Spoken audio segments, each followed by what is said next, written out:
प्रयागराज से हैं आप। जी, संगम क्या है संगम का इतिहास?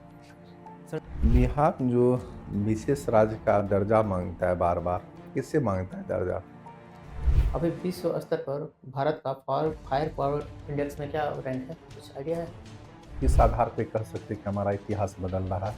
अभी जो वर्तमान में भारत वर्सेस बांग्लादेश का जो इश्यू चल रहा है उसको किस नज़र से आप मतलब कि किस प्रकार से देखते हैं? आप जहाँ से आते हैं प्रयागराज से, पहले इसका नाम था इलाहाबाद। जी सर। नाम क्यों बदल दिया जा रहा है आजकल?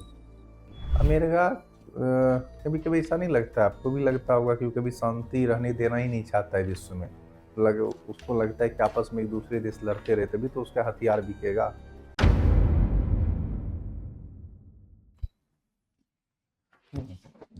Please thank you sir. अपने बारे में कुछ बताइए। सर, मेरा नाम अनिमेष अवस्थी है। हाँ। मैं प्रयागराज का रहने वाला हूँ। हम्म। मैंने वर्ष 2018 में इंटरमीडिएट वहाँ से पास किया हाँ। विज्ञान विषय में। वर्ष 2021 में मैंने स्नातक भौतिक विज्ञान और गणित में पूर्ण किया। वर्तमान में मैं सिविल सेवाओं की तैयारी कर रहा हूँ। प्रयागराज से हैं आप। जी सर। संगम क्या है संगम का इतिहास? सर, संगम जो है वो भौगोलिक रूप से दो नदियों गंगा और जमुना और सांस्कृतिक रूप से तीन नदियों का संगम माना जाता है, गंगा, यमुना और सरस्वती जी का। सरस्वती रिवर जो अभी भी दिखती है क्या? जी सर, अदृश्य रूप में माना जाता है कि वो अकबर का किला जो है जहाँ अक्षयवट उपस्थित है, वहां से 100 मीटर दूर एक कूप बना हुआ है, अक्षयवट कूप। वहां से वो नीचे ही नीचे आकर संगम के घाट पर मिलती हैं। अभी कुंभ वगैरह भी लगा था ना? जी सर, पिछले वर्ष 2025 में। कितने सालों बाद? सर, 144 वर्षों बाद इसकी ऐसी भौगोलिक और नाक्षत्रिक विशेषताएं बनी थी, परंतु यह हर 12 वर्ष में लगता है। हमारा वर्ष में जी कहाँ कहाँ लगता है? सर, 4 जगहें हैं: हरिद्वार, नासिक, उज्जैन और प्रयागराज। अच्छा, प्रयागराज। आपने ऑप्शनल सब्जेक्ट के रूप में इतिहास को रखा जी है, सर। हिस्ट्री को, क्यों? सर, क्योंकि विज्ञान विषय में तो मेरी रुचि थी ही, परंतु सिविल सेवाओं की तैयारी में जब मैंने सामान्य अध्ययन पढ़ा तो इतिहास ने मुझे ये सिखाया कि प्रशासन में हम कैसे अपने पुराने शासकों और उनकी नीतियों को ठीक प्रकार से जान सकते हैं और उनका इम्प्लीमेंटेशन सही प्रकार से कर सकते हैं। सिर्फ इतिहास विषय से ही सारा चीज़ सीख सकते हैं? नहीं सर, सारे विषयों में ये खूबियां हैं, परंतु मुझे इतिहास ने थोड़ी रुचि दी और ये सामान्य अध्ययन के तैयारी में मुझे सहायता भी कर रहा था। कितने डिवीजन में इसको बांट के पढ़ते हैं इतिहास को? सर, मुख्य रूप से तो 3 रूप से बांटा जाता है भारत के इतिहास में: प्राचीन भारत का इतिहास, मध्यकालीन भारत का इतिहास और आधुनिक भारत का इतिहास।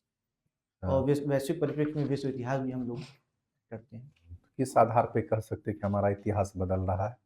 Ancient to medieval, medieval to modern. Sir, यह राजनैतिक और प्रशासनिक आयामों के आधार पर कहा जा सकता है कि प्राचीन भारत की अलग राजनीतिक और प्रशासनिक नीतियां थी। मध्यकालीन भारत में हम देखते हैं तो वह अलग राजनीतिक नेतृत्व दिखाई देता है और आधुनिक भारत में चीजें काफी चेंज हो गई। वर्ल्ड हिस्ट्री भी पढ़े होंगे, है ना? जी थोड़ा सर। बहुत, है ना? जी पढ़े ही होंगे। जी। वर्ल्ड वार देखे हैं? जी सर। देखे हैं? नहीं सर, देखे नहीं, मतलब उनके बारे में पढ़ा है मैंने। पढ़ा है ना? जी। है ना? क्या था फर्स्ट वर्ल्ड वार? क्या रीजन था? इमीडिएट कॉज क्या था? सर, इमीडिएट कॉज तो जो सर्बिया के राजा थे फर्डिनेंड, उनकी हत्या कर दी गई थी, जिसके विरोध में तात्कालिक कारण था। परंतु इसके पीछे अन्य कारण भी थे, जैसे उस समय पक्षपातपूर्ण राजनीति यूरोप की और हर राज्य अपनी सैनिक गुटबंदी में लगा हुआ था। इस तरह के कुछ कारण थे। अच्छा, अमेरिका और उस टाइम यूएसएसआर जी सर। काफी अच्छे मित्र थे, फिर क्या रीजन बना जो दोनों में इतनी शत्रुता हो गई? सर, इस विषय में मैं अभी याद नहीं कर पा रहा। बस कोल्ड वार क्यों हुआ ये बताइए, फिर रीजन आपको खुद ही पता चल जाएगा। कोल्ड वार पर है? सर, पढ़ा है लेकिन अभी रिकॉल नहीं हो पा रहा है। ऐसे होता क्या है कोल्ड वार? सर, शीत युद्ध की राजनीति में ये माना जाता था कि सभी लोग बिना प्राथमिक रूप से सहभागी हुए अप्रत्यक्ष रूप से एक दूसरे से मनमुटाव कर अपना गठबंधन बढ़ाते थे और आर्थिक और राजनीतिक आयामों पर एक दूसरे को पीछे ढकेलना चाहते थे। अच्छा, यूएसएसआर जो है उसका विघटन, डिक्लाइन कब हुआ? सर, 1990 के दशक में। 1990 के दशक में। क्या रीजन थे? सर, वहाँ के जो राजनीतिक राजनीतिक रूप से जो नेतृत्व था वो बड़ा ही निरंकुशशाही हो गया था, जो हम देखते हैं कि 1917 में भी दिखता है और भी जगहों पर दिखता है। और वहाँ की नीतियाँ जैसे कि आर्थिक नीति, उन्होंने अपने आप को बंद अर्थव्यवस्था बना रखा था, जिस कारण से वैश्विक जो पूंजीवाद था, पूंजीवाद ने अपने कुछ गुणों को प्रदर्शित किया, जिसके कारण हम वहाँ पर डिक्लाइन देखते हैं कि बंद अर्थव्यवस्था कैसे एक धराशायी हो सकती है। अच्छा, एक चीज़ अभी देखा जा रहा है कि फिर भारत का झुकाव अमेरिका की तरफ भी ज़्यादा है। फिर से अमेरिका के बारे में तो ऐसा ही कहा जा रहा है कि अमेरिका किसी का सगा नहीं जिसे वो ठगा नहीं। अफगानिस्तान का मुद्दा ले लें, यूक्रेन का मुद्दा ले लें, फिर भारत ये सब जानते हुए फिर उसके पीछे क्यों लग रहा है? सर, एक इंटरनेशनल टर्म है हेजिंग रणनीति। हम अनिश्चित काल में सभी देशों से अपने संबंधों को बढ़ाकर रखना चाहते हैं। वह चाहे अमेरिका हो और चाहे वो वर्तमान रूस हो, सभी देशों से संबंध बनाना हमें अनिश्चित काल, जब ऐसा नहीं रह जाएगा कि विश्व एक ध्रुवीय हो या द्विध्रुवी, हमारी बहुध्रुवीयता पर बल हमेशा रहेगा। इस कारण हमें सबसे संबंध और अपने व्यापक हितों को हमेशा ऊपर रखना पड़ेगा। इसलिए अमेरिका हो चाहे कोई भी देश, हमें आगे रहना चाहिए। अमेरिका कभी कभी ऐसा नहीं लगता, आपको भी लगता होगा कि वो कभी शांति रहने देना ही नहीं चाहता है विश्व में। उसको लगता है कि आपस में एक दूसरे देश लड़ते रहे तभी तो उसका हथियार बिकेगा, है ना? ऐसा लगता है आपको क्या? नहीं सर, ऐसा पाकिस्तान को सपोर्ट कर रहा है, बाद में ऊपर ऊपर आलोचना भी कर रहा है और हथियार भी सप्लाई कर रहा है, तो क्या दिखाता है ये डबल स्टैंडर्ड?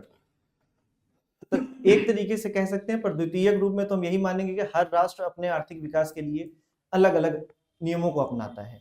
अमेरिका शांति के साथ भी चलता है और वो अपने आर्थिक हितों के लिए सैन्य उपकरणों की भी बिक्री करता है। अमेरिका वेनेजुएला क्या मुद्दा है? सर, वेनेजुएला में एक मादक पदार्थ की बिक्री जो कि अमेरिका में काफी बढ़ गई थी, उसको लेकर अमेरिका के राष्ट्रपति ने ऐसा आरोप लगाया कि वह वेनेजुएला के कारण बढ़ती चली जा रही है, जिस कारण से उन्होंने वेनेजुएला के राष्ट्रपति और उनकी पत्नी को मतलब अगवा किया और वर्तमान हम राजनीति देख रहे हैं। मतलब अपहरण कर लेंगे, अगवा कर लेंगे, ये तो फिर तानाशाह है, फिर तो बड़ी सरासरी गलत है। आप देश को लीड कर रहे हैं, है ना? तो आप ऐसा मतलब करिएगा तो किसी भी देश जो आपसे कमजोर रहेगा या जो आपके टक्कर का नहीं रहेगा उठा के ले आइएगा। जी सर, आपका एक पक्ष ये संयुक्त राष्ट्र के अधिनियम 2 क्रमांक 8 से संगत है कि जहां पर किसी भी देश के राजनैतिक या आर्थिक मुद्दों पर हम कोई भी राष्ट्र सीधे हमला नहीं कर सकता। परंतु यहीं पे क्लॉज 51 भी आता है संयुक्त राष्ट्र का, जहां पर इन मुद्दों को द्विपक्षीय रूप से हल करना चाहिए हमें।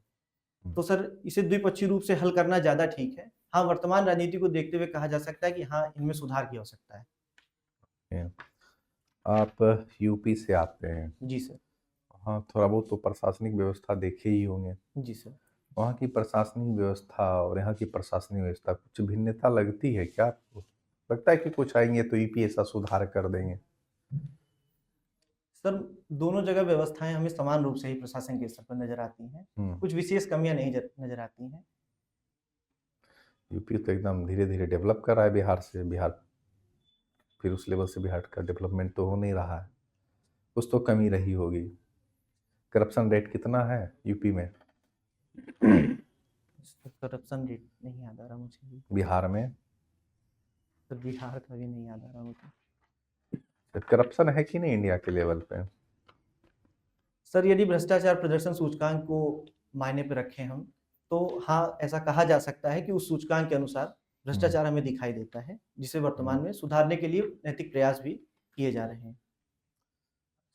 बिहार में शराबबंदी है, पहला बात बताइए किस आर्टिकल में इसका जिक्र है? सर, ये नीति निदेशक तत्व जो है हमारे, उनमें आर्टिकल 45 में इसका जिक्र किया गया है। आर्टिकल 45 कन्फर्म है? सर, मैं यहाँ कंफ्यूज हूँ, शायद आर्टिकल 45 या 46 है, इसमें मैं कंफ्यूज हूँ थोड़ा सा। बस कोई बात नहीं, ठीक है। तो शराबबंदी को आप सही मानते हैं? नहीं लग रहा है कि बिहार सरकार रेवेन्यू और आपसे रेवेन्यू की क्षति हो रही है? सर, एक तो ऐसे ही पिछड़ा राज्य की सूची में आ रहा, ऊपर से सभी बंद हो चुका है, और सही महीने में बंद है क्या? दारू नहीं मिलते हैं? सर, प्राथमिक रूप से शराबबंदी का निर्णय बिल्कुल संवैधानिक तरीके से लिया गया है। हाँ। और ये बिल्कुल सही निर्णय है। मतलब राजस्व के अन्य तरीके भी गरीबों हमारे के लिए बंद है दारू, एलिट क्लास के लिए नहीं, दोनों के लिए बंद है। नहीं सर, दोनों के लिए बंद है। शराबबंदी पूरी तरीके से बिहार में अच्छा, लागू बैन है। है। जी हमको लगा एक वर्ग में मिल रहा होगा, दूसरे वर्ग में नहीं मिल रहा होगा। नहीं सर, शराबबंदी पूरी तरीके से लागू है। हाँ, और तो इसे शराबबंदी जब लागू है तो फिर पुलिस उठा के किसको ले जाती है फिर, कि शराब के केस में पकड़ा गया, शराब मिल गया, फलना के घर में छापा मारी, तो पुलिस किसको ले जा रही है फिर, कहाँ से आ रहे हैं शराब फिर? सर ये अवैध रूप से जो हमारे सीमा पार है, जैसे कि नेपाल के खुले बॉर्डर्स हैं, वहां से भी ये सप्लाई की जाती है, जिसको पुलिस तत्काल समय पकड़ लेती है। और इसके पीछे सरकार एक और कारण देखती है कि जो जैसे शराबबंदी की गई तो जो ताड़ी बनाने वाले लोग थे उनको रोजगार की कमी हो गई, तो उनके लिए भी सरकार अब नए तरीके से नए रोजगार और पानी की बोतल्स और इस तरीके के उत्पादों में उन्हें लगा रही है। सरकार की विफलताएं हम मानते हैं, तभी तो आ रही है नेपाल से, यूपी से, झारखंड से। सर ओपन और पोरस बॉर्डर्स पे प्रशासन अपनी पूरी तैयारी करता है, परंतु फिर भी लोकल ग्राउंड लेवल पे देखा जाता है कि हाँ कुछ कमियां रह जाती हैं जिन्हें सुधारा जा रहा है। मतलब आप सरकार की आलोचना नहीं करेंगे क्योंकि सिविल सर्वेंट बनने वाले हैं? नहीं सर, सरकार आलोचना की बात नहीं है सरकार की, यह एक मानवीय रूप से भी देखा जा सकता है कि ये कितने बड़े बॉर्डर्स पे हम पूरी तरीके से तैयारी कर सकते हैं, लेकिन परंतु जब तक हम नैतिक आयामों पर और लोगों को ठीक तरीके से जागरूक नहीं करेंगे शराबबंदी के खिलाफ, तो ये चीजें अपने आप हम देखेंगे कि रुक जाएंगी। प्रशासन प्लस लोगों का समर्थन दोनों ही शराबबंदी को ठीक प्रकार से लागू कर पाएगा। ओके। बिहार जो विशेष राज्य का दर्जा मांगता है बार बार, किससे मांगता है दर्जा? सर केंद्र सरकार से मांगा केंद्र सरकार से मांगता है ना? अभी हेड भी उसका, टेल भी उसका, फिर काहे नहीं मिल रहा है? सर बिहार का विशेष राज्य का दर्जा मांगना, अगर हम देखें आर्थिक रूप से, तो रघुराम राजन समिति ने भी ये कहा था कि हाँ बिहार एक पिछड़ा राज्य है और बिहार इसकी मांग करता रहता है। लेकिन अगर हम सारे आयामों पे देखें, जैसे कि अंतर्राष्ट्रीय सीमा पर होना, आर्थिक रूप से अस्थिरता होना। क्या पैरामीटर है? सर इसमें 6 पैरामीटर्स हैं, 5 पैरामीटर सॉरी सर। पहला है कि अंतर्राष्ट्रीय बॉर्डर शेयर करता हो राज्य, दूसरा आर्थिक रूप से वहां अस्थिरता हो, राजस्व की ठीक प्रकार से उगाही ना हो पाती हो। सर 2 कारण अन्य और हैं जिन्हें मैं भी रिकॉल नहीं कर पा रहा हूँ। गडगिल फार्मूला पढ़े हैं? नहीं सर, सॉरी सर, ऐसे पढ़ूंगा। अच्छा चलिए कोई ना। आपने पहला पोस्ट प्रेफरेंस क्या रखा है? सर वरीय उपसमाहर्ता एसडीसी। क्यों? सर क्योंकि ये प्रशासन की फर्स्ट कॉन्टेक्टिंग अथॉरिटी है, हम लोगों से सीधे संपर्क कर सकते हैं। लोगों से सीधे संपर्क करना है तो फिर आप चुनाव लड़ लीजिए। सर चुनाव भी एक बेहतर विकल्प है, क्योंकि लोकतंत्र की सबसे बड़ी ताकत हमारी जनता है और जनता हमें चुनकर भेजती है। तो परंतु मुझे प्रशासन में वह क्षमता सीधे मिल सकती है कि मैं जनता को सीधे रूबरू होकर और उनकी समस्याओं को तात्कालिक रूप से हल करने की क्षमता भी रख सकता हूँ। आजकल तो उल्टा ही देखा जाता है, लोग से जुड़ाव कहाँ हो पाता है, इतना घुसखोरी का मामला चल रहा है। अब देख रहे होंगे ना, अभी थोड़ा सा न्यूज सुनिए, देखिए ईडी उडी का कितना रेड पड़ता है, इन्वेस्टिगेशन टीम कहीं भी पहुंच जा रही है। अभी हाल ही में आपको लगभग महीने भर में 5-6 न्यूज ऐसे मिल जाएंगे। तो अधिकारी इतने करप्ट हो गए हैं। सर मैंने ऐसी न्यूज़ अभी तक नहीं सुनी है सर, या आए ध्यान नहीं दिया। हाँ, आए दिनों में तो ऐसा मिलते ही रहता है। आप मानिए ठीक है एसडीसी बन गए, तो आपकी 3 प्रायोरिटी क्या होगी काम करने की? सर पहली प्रायोरिटी मैं स्किल मैपिंग करूंगा, कि जैसे हम देख रहे हैं कि एक इंफ्रास्ट्रक्चरल गैप दिख रहा है, हम लोगों को ठीक प्रकार से चयनित नहीं कर पा रहे हैं जो जिस कार्य के लिए बने हुए हैं, हमें उन्हें चयनित करना पड़ेगा उस कार्य के लिए। और दूसरा, इंफ्रास्ट्रक्चर वगैरह बना दीजिएगा, एकदम तैयार कर दीजिएगा। नहीं सर, हम अपने जिले में लोगों को आकर्षित कर सकते हैं अपने उत्पादों के द्वारा। आपके हाथ में है ये सब? नहीं सर, हम लोगों को आकर्षित करने के लिए बैठकें और अपने जिले के बड़े बड़े उद्योगपतियों जो कि कुटीर उद्योग और अच्छे उद्योगों को चलाते हों, उनके द्वारा एक ऐसी संगोष्ठी का आयोजन कर सकते हैं जिसके द्वारा हम लोगों के पास संदेश ले जा सके कि हाँ हमारे जिले और हमारे राज्य के पास वो क्षमता है। दूसरा? सर दूसरा है कि महिला सशक्तिकरण के लिए हम देख रहे हैं कि प्रयास किए जा रहे हैं, परंतु जैसे सूक्ष्म स्तर पर देखा जाए, प्राथमिक स्तर पर ड्रॉप आउट रेट हम देख रहे हैं कि महिला शिक्षा में वो ड्रॉप आउट रेट की समस्या दिख रही है। तो उसके लिए हमें महिलाओं के परिजनों को जागृत करने की आवश्यकता है। तो मैं वुमेन एम्पावरमेंट की आपने बात की, 7 निश्चय योजना कहाँ कहाँ जिक्र किया गया है इसमें? तो सात निश्चय 3.0 में एक 1.0 2.0 में नहीं है? नहीं सर, उसमें भी था, महिला समृद्धि की बात उसमें भी की गई थी, और अभी हाल ही में उसमें 3.0 में भी उसकी बात की गई है, जिसमें जीविका दीदियों का जो है वो हर घर मतलब हर रसोई बार दीदी अभियान। हर बार सरकार एकदम लिख लिख के महिला को सशक्त करने का काम हो रही है, महिला सशक्त हो ही नहीं रही, हो रही या नहीं हो रही? नहीं सर, महिला सशक्तिकरण हो रहा है, हो रहा है। मैंने ये ड्रॉप आउट रेट कम करने की बात कही। हाँ, बताइए आगे। और सर तीसरा कार्यक्रम जो होगा वो मैं पर्यटन को लेकर अपने राज्य का, जैसे हम देखते हैं सर कि ऐतिहासिक पर्यटन की बात होती है, लेकिन हम देखते हैं कि वोकेशनल पर्यटन की बात नहीं होती है। हमारे जिले में ही कई ऐसे लोग होते हैं जो अपने पारंपरिक उद्योगों या अपने पारंपरिक कार्यों से जुड़े होते हैं, वैसा पर्यटन नहीं हो पाता है। एसडीसी बन के सब कर लेंगे सर, ये प्रयास मेरे रहेंगे उन लोगों के द्वारा जुड़कर, और अलग अलग जो डिपार्टमेंट बने हैं, मंत्रालय बने हैं, वो क्या करेंगे फिर? सर, मैं सभी के साथ संबंध बेहतर करने के और सभी को समायोजित करने का प्रयास करूंगा। पता है ना कि जो सबके साथ चलते हैं जल्दी पिसा जाते हैं, है ना? तो आपका भी कोई दायरा होगा। सर हाँ, ये तो मैं मानता हूँ कि हाँ, हर पद का अपना एक दायरा होता है, लेकिन मैं इसमें प्रधानमंत्री जी के सबका साथ और सबका विकास को अपना मोटिव मानता हूँ कि जब तक हम सबको लेकर नहीं चल सकते, हम समावेशी विकास पूर्ण नहीं कर पाएंगे। चलिए, आप मान के चलिए कि ठीक है, आपके अंडर में 2-4 जूनियर काम कर रहे हैं, अब कल के डेट में घूस लेते पकड़े गए, अब तो अब उन पे कार्रवाई करनी है आपको, पूरा ऑन मीडिया आ गया है, ऊपर से मंत्री जी कह रहे हैं खबरदार कुछ होना नहीं चाहिए, क्या करिएगा इसी केस में? सर, इसमें प्राथमिक रूप से तो मैं कार्यवाही अपनी जारी रखूंगा। बोलेंगे नहीं, यदि हो गया तो मंत्री जी पूरा आपको प्रेशर दे रहे हैं। सर, इसमें मैं अपने पद पे अपने दबाव को जो है वो मायने नहीं रखता हूँ, क्योंकि मेरे लिए संवैधानिक शक्ति जो है वो हमेशा ऊपर रहेगी। मैं अपने पद का पूर्णतः कर्तव्य निर्वहन करूंगा, कार्यवाही करूंगा, और जो भी मंत्री जी का बात नहीं मानिएगा। सर, मंत्री जी की बात ठीक है, परंतु गलत कार्य ठीक नहीं है। अगर कोई कार्य गलत हो रहा है तो उसे रोकना मेरा प्राथमिक दायित्व रहेगा एक पदाधिकारी के रूप में। ठीक सर। आप उत्तर प्रदेश से हैं? जी सर। और यहाँ पे बिहार में आके पेपर दे रहे हैं? जी सर। ठीक है, कौन से आयोग द्वारा ये अभी जो आप जिस परीक्षा के लिए आप यहाँ पे मॉक इंटरव्यू के लिए आए हैं, कौन से आयोग द्वारा ये एग्जाम लिया जाता है? सर, बिहार लोक सेवा आयोग। अच्छा, बीपीएससी और यूपी पीसीएस में क्या डिफरेंट है? सर, प्राथमिक रूप से तो ये अलग अलग राज्यों के लिए पदाधिकारियों की नियुक्ति करते हैं, और सर यही है। अच्छा, एक को बीपीएससी बोला जाता है और दूसरे को यूपी पीसीएस बोला जाता है। पीसीएस का मतलब क्या होता है? कुछ डिफरेंट है क्या? जी सर, पहली बात तो नाम में ही सर वो यूपी पीएससी है। हाँ सर, वो यूपी पीएससी है और ये बीपीएससी है, हमेशा पीएससी कमीशन। कई बार यूपी पीसीएस भी कहा जाता है। जी सर, वो पीसीएस का कुछ डिफरेंट है क्या, पीएससी और पीसीएस का? जी सर, जहाँ तक मैं याद कर पा रहा हूँ, पीएससी का मतलब लोक सेवा आयोग है और पीसीएस एक पद को रिप्रेजेंट करता है।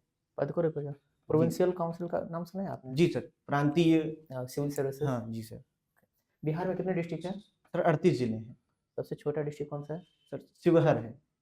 शिवहर है जी। यूपी से कितने डिस्ट्रिक्ट साझा करते हैं बिहार के? सर 8 जिले साझा करते हैं। आप नॉर्थ से साउथ क्रम बता सकते हैं क्या? नॉर्थ से साउथ सर।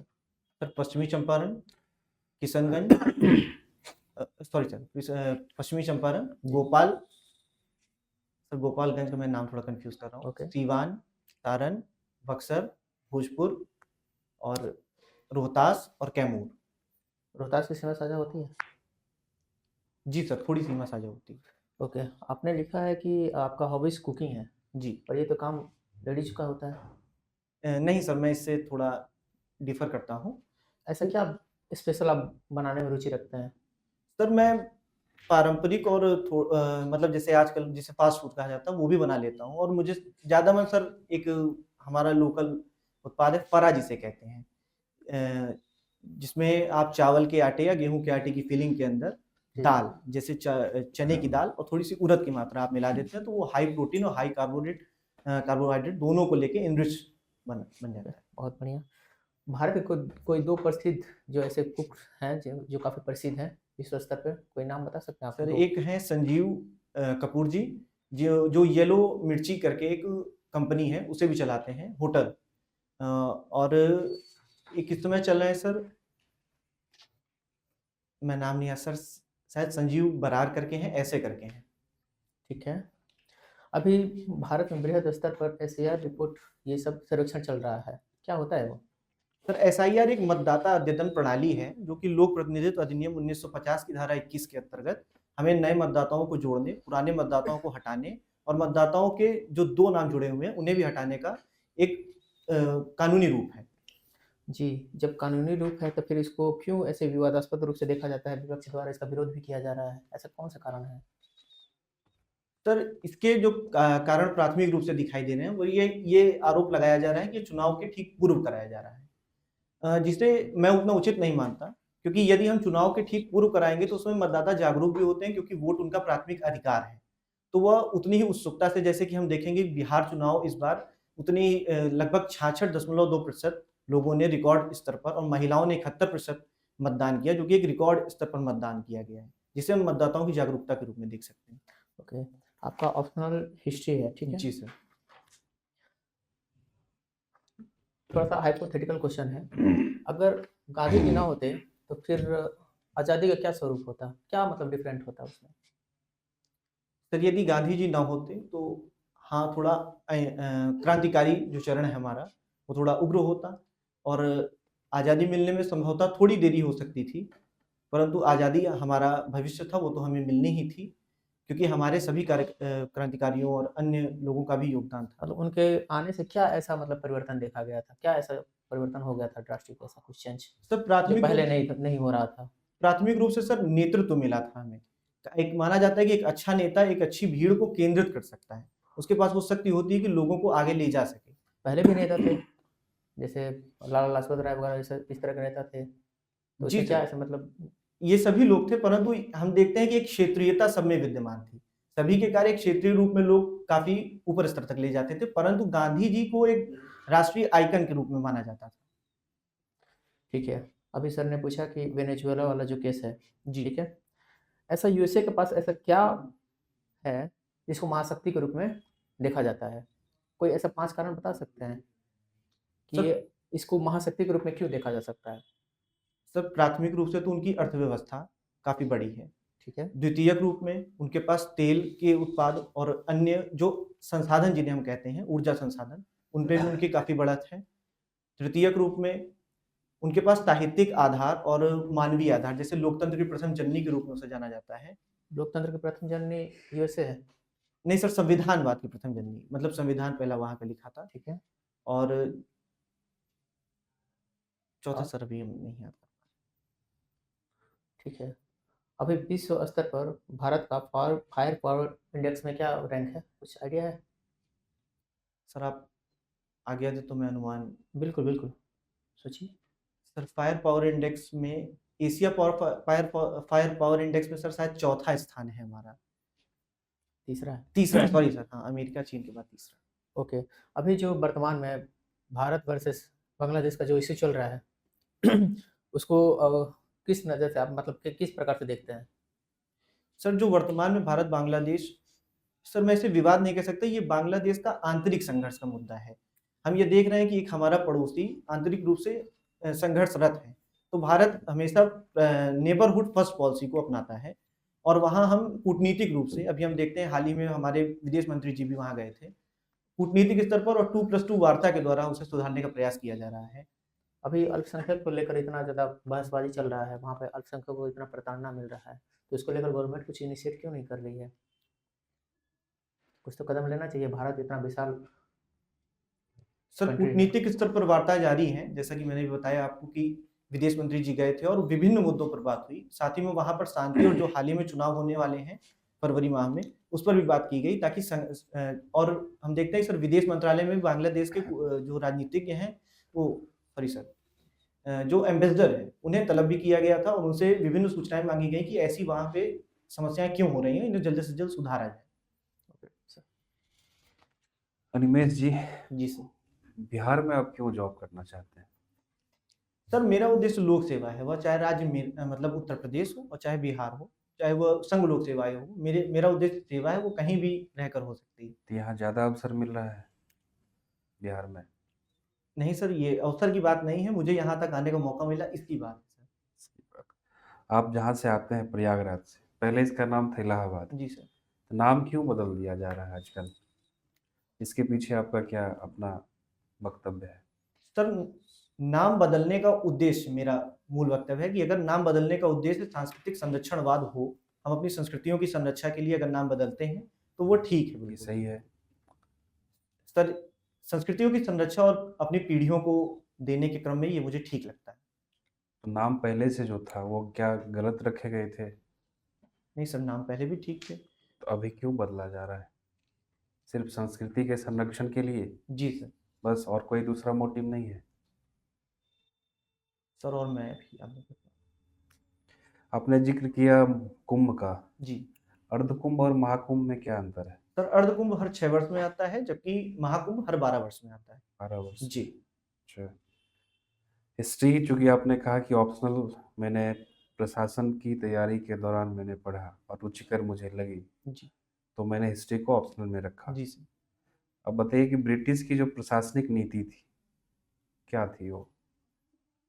सर, ब्रिटिश की प्रशासनिक नीति अगर राजनीतिक संदर्भों में देखें तो वो घेरे की नीति भी हमें दिखाई देती है, और सहायक संबंध की नीति भी दिखाई देती है, और अधीनस्थ पृथक्करण की नीति भी दिखाई देती है, जहाँ पर अलग अलग उन्हें और बफर स्टेट बना दिए जाते थे बीच में, ताकि वो आपसी संपर्क न रख सकें। और अंतिम में हम देखते हैं कि अधीनस्थ संघ की नीति अपनाई गई, जिसमें हम कॉलोनीज जो मतलब देसी रियासतें थी उनके साथ हमने मधुकर संबंध बनाया और एक संघ की बात की 1936 में, परंतु जो अस्तित्व में नहीं आ पाया। अच्छा, ये 1919 और 1909 का जो प्रावधान था, क्या था इसके कुछ प्रावधान को बताएं। फिर 1909 का भारत शासन अधिनियम हाँ पूछ रहे हैं आप? हाँ, सर, गवर्नमेंट ऑफ 1909 का भारत शासन अधिनियम, जो मार्ले मिंटो सुधार के नाम से भी हम जानते हैं, इसमें हम देखते हैं कि प्राथमिक रूप से यह एक विभाजनकारी नीति के रूप में हमें दिखाई देता है। इसमें सांप्रदायिक ध्रुवीकरण, जिसे हम कहते हैं, कि एक समुदाय विशेष के लोग ही चयनित कर सकते हैं, अर्थात अलगाव की एक नीति को बांटो और राज करो के रूप में हम देखते हैं। जबकि 1919 का भारत जो शासन अधिनियम देखते हैं, वो मॉन्टेग्यू चेम्सफोर्ड सुधार के तहत किया गया था। उसी की नीति पर आधारित था, जहां पर प्रांतों में स्वायत्तता के गुण हमें प्राथमिक रूप से दिखाई देते हैं, और द्वैत शासन की नीति अपनाई गई थी। सर, अभी पूछ रहे थे तो आपने रसिया का जिक्र किया था यूएस के संदर्भ में। तो एक तरफ जहां यूएस भारत पे 500% टैरिफ लगाने की बात कर रहा है, और दूसरी तरफ वो रसिया से क्रूड ऑयल भी ले रहा है। अपनी स्थिति यहाँ पे भारत अपना स्टैंड क्यों नहीं क्लियर कर पा रहा है? एक तरफ टैरिफ भी दे रहा है, दूसरी तरफ तेल भी ले रहा है रसिया से। सर, वैश्विक परिप्रेक्ष्य में देखें तो हम आज़ादी के बाद से ही, हमारे प्रथम प्रधानमंत्री जवाहरलाल नेहरू जी ने कह दिया था कि हम किसी भी एक गठबंधन के साथ होंगे तो वो हमारे लिए और विश्व के लिए भी एक हानिकारक चीज़ है।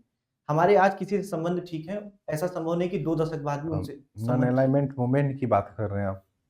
गुट निरपेक्ष आंदोलन? जी सर, उसी को मैं आज के कंटेक्स्ट में जोड़ने का प्रयास कर रहा हूँ। क्या हुआ गुट निरपेक्ष? क्या सर, कहाँ गुट से कल? निरपेक्षता का अर्थ था कि हम किसी भी एक गुट मतलब एक भी ध्रुव के साथ नहीं जुड़ेंगे, हम सभी के साथ समकारी संबंध बनाएंगे। तो जिसे टैरिफ, एक्स्ट्रा टैरिफ देना, इसे तो भारत में और अर्थव्यवस्था के दृष्टिकोण से यह सही नहीं माना जाएगा। जी सर, ये बात सही है, परंतु हम और भी आयाम देख रहे हैं, जैसे कि हमने इस समय यूरोप और रसिया और मध्य पूर्व तीनों केंद्रों पर अपने आयातों, जैसे तेल आयात है, उस पर अपने तेल आयात को बढ़ाया है, और साथ ही हम ग्लोबलाइजेशन पे बात कर रहे हैं इस समय, कि हम क्यों हमेशा आयात पर निर्भर रहें, हम क्यों नहीं एक निर्यातक राष्ट्र बन सकते हैं। इसलिए अब मेड इन इंडिया को भी बढ़ावा दिया जा रहा है। अच्छा, आपने अभी जिक्र किया था कि बिहार और यूपी में एक जैसा ही क्राइम रेट है, लेकिन बिहार के लिए, क्योंकि यूपी में जो बुलडोजर मॉडल है उसको बिहार में लाने की बात की जा रही है, आप इसको कैसे देखते हैं? सर, बुलडोजर मॉडल के ऊपर मैं सुप्रीम कोर्ट को के जो वर्डिक्ट है उसको ज़्यादा प्रेफरेबल मानता हूँ, कि न्याय त्वरित होना ठीक है, परंतु इतना त्वरित ना हो कि वह न्याय प्रणाली के ऊपर हो। यहाँ हमेशा न्याय प्रणाली को हमें ऊपर रखना चाहिए, जो तरीका है मतलब जो विधि सम्मत तरीका है हमें उसे अपनाना चाहिए। और शराबबंदी के संदर्भ में भी आपने बताया कि सही है, लेकिन इसका निगेटिव इम्पैक्ट भी है। सूखा नशा का प्रयोग बढ़ रहा है, राजस्व का नुकसान हो रहा है। सर, राजस्व नुकसान को तो मतलब मैंने पहले ही बताया था सर कि राजस्व नुकसान मानवीय क्षति से जो है वो बड़ा नहीं हो सकता है, हमें मानवीय क्षति को रोकना पड़ेगा। लेकिन मानव ही तो इसका कंज्यूम कर रहा है, सूखा नशा भी तो बढ़ रहा है। जी सर, उसे रोकने के लिए भी प्रयास किए जा रहे हैं। आपके हिसाब से क्या प्रयास किए जाने चाहिए? सर प्राथमिक रूप से तो हमें एक, जैसे सर जापान में कोबन मॉडल है, हम देखते हैं कि पुलिसिंग को सुधारने के लिए जापान ने हर गली नाके पे 2 पुलिस वालों को बैठाया और उनसे लोगों से संबंध बना, मतलब अच्छे संबंधों और अच्छी बातचीत को बढ़ाने के लिए कहा, जिससे लोगों के द्वारा जानकारी जुटाई गई और साथ ही लोगों के मन में पुलिस का भय दूर हुआ। इससे आंतरिक जानकारियाँ ठीक हुईं। तो इसलिए सर मुझे लगता है कि मैं उस मॉडल को अगर फॉलो करूँ या सरकार के स्तर पर मुझे वो फॉलो करने का मौका मिले, तो हाँ, हम इस चीज़ को काफ़ी दूर कर सकते हैं। आपका ग्रेजुएशन में फिजिक्स है, बॉयल्स लॉ पढ़े? सर पढ़े हैं परंतु अभी याद नहीं आ रहा। Charles law? सर केमिस्ट्री में था, केमिस्ट्री मैंने ड्रॉप कर दिया था। आपका स्पोर्ट्स है सम टाइम क्रिकेट खेलना? जी सर, कभी-कभार, अभी क्योंकि कुकिंग को T20 मैं प्राइमरी रखता हूँ। T20 जो मेंस है उसके कैप्टन कौन है, क्रिकेट कैप्टन सर वर्तमान में, वर्तमान में? सर हाल ही में शायद, अगर आप आ गया थे तो मैं, बिल्कुल। सर शुभमन गिल जी को शायद बनाया गया है। सुमन गिल जी को। फिर सूर्य कुमार यादव क्या है? हाँ, सॉरी सर। कहाँ से है वो? सर वो उत्तर प्रदेश से हैं। उत्तर प्रदेश में कहाँ से? सर शायद अलीगढ़ से हैं, शायद, मैं कंफर्म नहीं हूँ। क्या एक आपका वीकनेस है जिसमें आपने लिखा है कि अधिक जिम्मेवारियां लेना, जी तो सर। अच्छी बात है। शासन में रहेंगे तो आपको प्रमोशन की तरफ लेके जाएगा।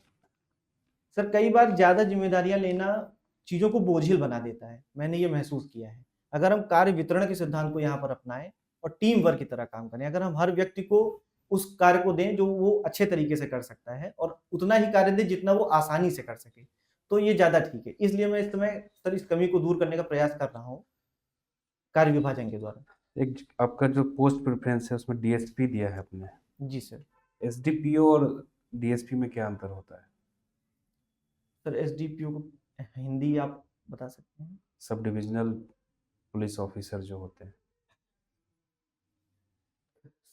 अनुमंडलाधिकारी? जी सर। अनुमंडलाधिकारी नहीं, पुलिस के टर्म में वो। सर मैं अभी सोच नहीं पा रहा हूँ इसमें। ठीक है, thank you. Thank you. Okay sir, thank you sir. Thank you. बड़ा कॉन्फिडेंस।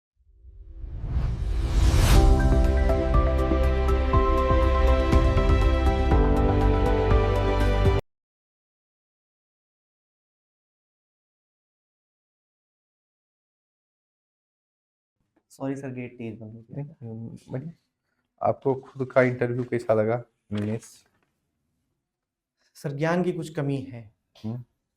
कितनी कमी आपको सर लगता जैसे है? कि पोस्ट प्रेफरेंस तो बिल्कुल नहीं पता है। ठीक है, ये तो चलिए ठीक है, इस पे काम कर लीजिएगा, आपको पता हो गया, ठीक है। क्या और बाद बाकी, हाँ, एक जो आप आए थे ना, नमस्ते, ये कंसेप्ट हटा लीजिए आप। गुड इवनिंग या जो भी रहेगा, गुड जो तो मैं आफ्टरनून उस टाइम का वही बोलिएगा, क्योंकि ये थोड़ा सा हटके हो जाता है तो कभी कभी नेगेटिव भी जा सकता है।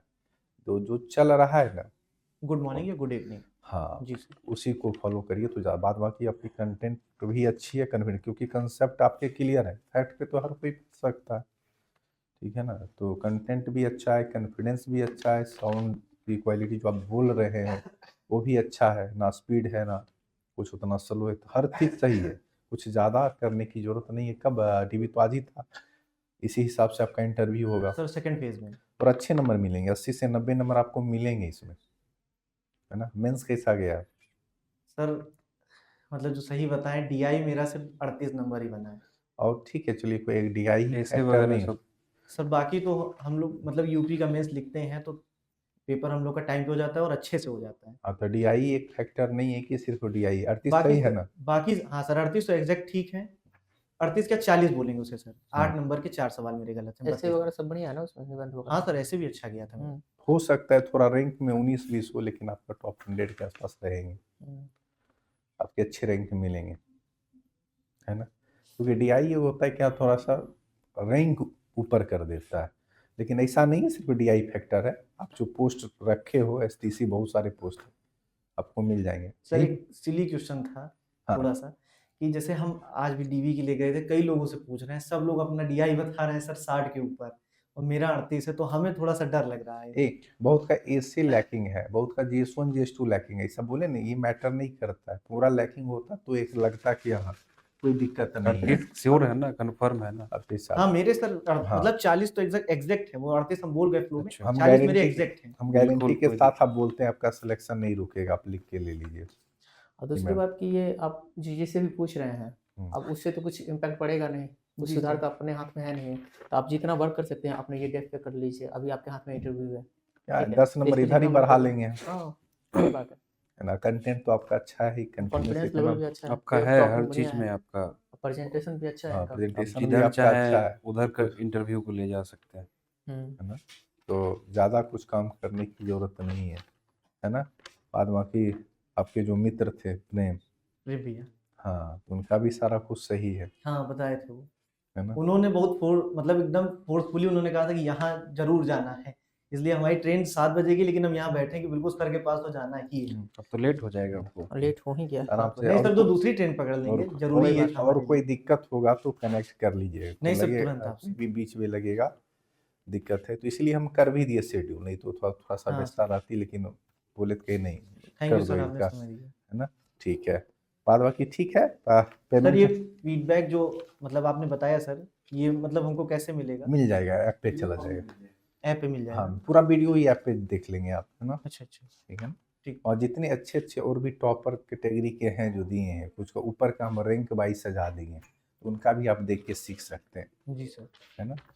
सर उनका- करंट बेस पे थोड़ा वर्क कर लीजिएगा आपने, बिहार में जो चुनाव हाँ। वगैरह सब हुए हैं, असल में सर वो जो लोग, चर्चित इशू है। हमारा एक एग्जाम लगा है ना यूपी में, ओके। आरओ, तो हाँ। हम उसके चक्कर में बिहार स्पेसिफिक पढ़ नहीं पा रहे हैं करंट अफेयर, इसलिए हमारी ये कमी आपका है। देखिए फाइनल स्टेज है, थोड़ा ध्यान दे लीजिए, फाइनल है ना। जी सर हाँ पीटी मैंने- पीटी कितना डिफिकल्ट होता है आपको भी पता होगा, हाँ, पीटी में सब लास्ट स्टेज पे थोड़ा मेहनत करके सिलेक्शन ले लीजिए, बाद बाकी कोई ज़्यादा एक्स्ट्रा करने की माइनर चीज़ें ठीक कर लीजिए, मेजर इशू तो आप में है ही नहीं, और अच्छे रैंक के साथ आपका रिजल्ट आने वाला है ना। जी सर।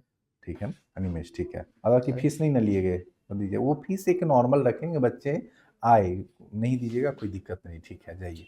एक ग्रेजुएशन सब्जेक्ट थोड़ा सा देख लीजिएगा। हाँ फिजिक्स हाँ, सर उसमें हम कहना चाहते थे सर, ये चार्ल्स लॉ बॉयल्स लॉ हमने पढ़ा था, ये केमिस्ट्री में था सर। ठीक है, कभी कभी आउट ऑफ द हाँ, बॉक्स भी हाँ। पूछे जाते हैं, हाँ हाँ सर, तो वो हम तैयारी कर लेंगे। ठीक है। उसको आप देखना है। चलिए हो सकता है कि वहाँ पे फिजिक्स में कुछ पूछ दिया जाए, न्यूटन लॉ वगैरह जो होता है। हाँ सर, वो हमारी तैयारी हाँ। थी, मतलब हम केमिस्ट्री को लेकर एकदम अचानक से हो गया, तो हम होता सर है सही ऐसा। कह रहे हैं कि हाँ आउट ऑफ द बॉक्स पूछा सर। ठीक है अनिमेश, ठीक है।